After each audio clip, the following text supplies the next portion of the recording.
4 ദിവസത്തെ ഔദ്യോഗിക സന്ദർശനത്തിനായി രാഷ്ട്രപതി ദ്രൗപദി മുർമു കേരളത്തിലെത്തി. തിരുവനന്തപുരം എയർഫോഴ്സ് ടെക്നിക്കൽ ഏരിയയിലെത്തിയ രാഷ്ട്രപതിയെ കേരള ഗവർണർ രാജേന്ദ്ര വിശ്വനാഥ് ആർലേക്കർ, മുഖ്യമന്ത്രി പിണറായി വിജയൻ, കേന്ദ്ര സഹമന്ത്രി George Kurian, Thiruvananthapuram mayor Arya Rajendran, Antony Raju MLA, chief secretary doctor A Jayathilak, Devaswom മന്ത്രി വി.എൻ. വാസവൻ, മറ്റു ഉന്നതാധ്യോഗസ്ഥർ എന്നിവർ ചേർന്ന് സ്വീകരിച്ചു. തുടർന്ന് രാഷ്ട്രപതി രാജ്ഭവനിലേക്ക് പോയി.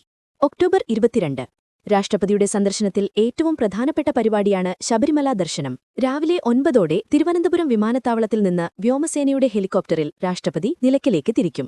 തുടർന്ന് റോഡ് മാർഗം പമ്പയിലെത്തും. പമ്പയിലെ ഗണപതി ക്ഷേത്രത്തിൽ കെട്ടുനിറച്ച ശേഷം അകമ്പടി വാഹനവ്യൂഹം ഒഴിവാക്കി പ്രത്യേക ഗൂർഖ ജീപ്പിൽ സ്വാമി അയ്യപ്പൻ റോഡിലൂടെ മല കയറും. ഉച്ചയ്ക്ക് 12:20-നും 1 മണിക്കുമിടയിൽ സന്നിധാനത്തെത്തുന്ന രാഷ്ട്രപതി ദർശനം നടത്തും. ദർശനത്തിനു ശേഷം സന്നിധാനത്തെ ദേവസ്വം ഗസ്റ്റ് ഹൌസിൽ വിശ്രമിക്കും. വൈകിട്ട് 3 മണിയോടെ പമ്പയിലേക്ക് മടങ്ങും. തുടർന്ന് നിലയ്ക്കലിലെത്തി ഹെലികോപ്റ്ററിൽ തിരുവനന്തപുരത്തേക്ക് തിരിക്കും. രാത്രി രാജ്ഭവനിൽ തങ്ങും.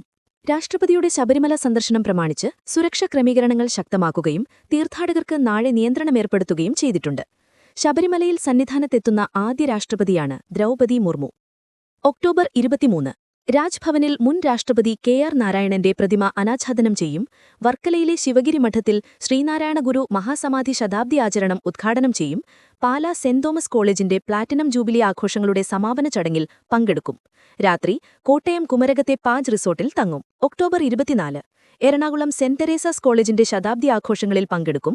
തുടർന്ന് കൊച്ചി നേവൽ ബേസിൽ നിന്നും നെടുമ്പാശ്ശേരി വിമാനത്താവളത്തിലേക്ക് പോവുകയും വൈകിട്ട് 4 ഡൽഹിയിലേക്ക് മടങ്ങുകയും ചെയ്യുന്നതോടെ രാഷ്ട്രപതിയുടെ 4 ദിവസത്തെ കേരള സന്ദർശനം പൂർത്തിയാകും. രാഷ്ട്രപതിയുടെ സന്ദർശനത്തിന്റെ ഭാഗമായി തലസ്ഥാനത്തും മറ്റു സന്ദർശന സ്ഥലങ്ങളിലും 5000-ലധികം സുരക്ഷാ ഉദ്യോഗസ്ഥരെയാണ് വിന്യസിച്ചിരിക്കുന്നത്.